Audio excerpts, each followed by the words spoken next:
Hello, my name is Matthew Torkelson, and for my third field study, I went to the Church of St. Francis of Assisi on the 28th Sunday in Ordinary Time, October 13th, 2019, at 5 p.m.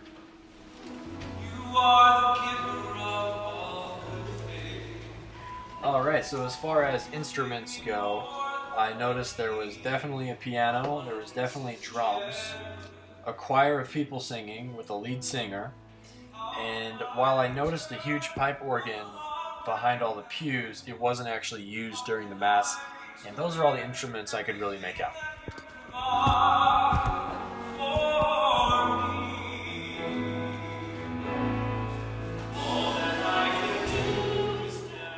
My favorite musical piece was A Life Transformed by Gratitude by Trevor Thompson, and that was sung by the lead male singer who sounded like a singer in a Disney movie, the way he emphasized every word and just sung so confidently. It was very pleasant, plus, of course, I loved the piano as always.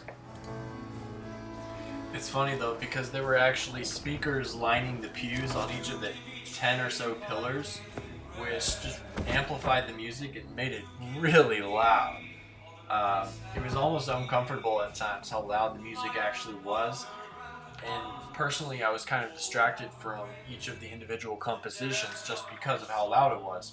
And I couldn't really make out the acoustics of the building itself, but just couldn't help to notice how loud it was. This was by far the most diverse church I've ever been inside. There were clearly many people from a plethora of different nationalities, and there were also clearly many tourists, many of whom were taking pictures after the Mass, like me.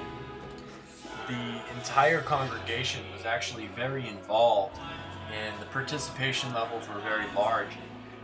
I kind of attribute this to the simplification of the entire Mass into a little service leaflet.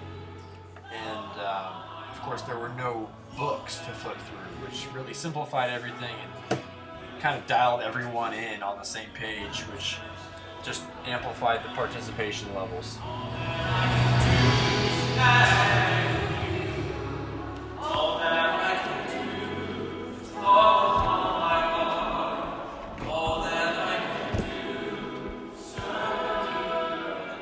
And this idea of not having any books, whether it was a business decision from people taking them or just kind of a flow of service decision, I really liked it.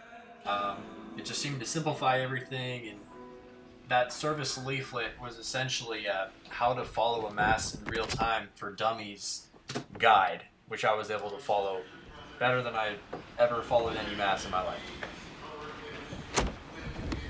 And lastly, I really liked how the priest wasn't afraid to display his personality. It just made the Mass more lighthearted than most I've been to, and it didn't sacrifice the message of the gospel readings either. And to conclude this field study, of all the churches I've been to this semester, this one was definitely my favorite. And when I go back, because I know I will, I'm just going to make sure to get there at least 15 minutes early so I can get a good seat in a pew close to the front, which I was not able to do this time.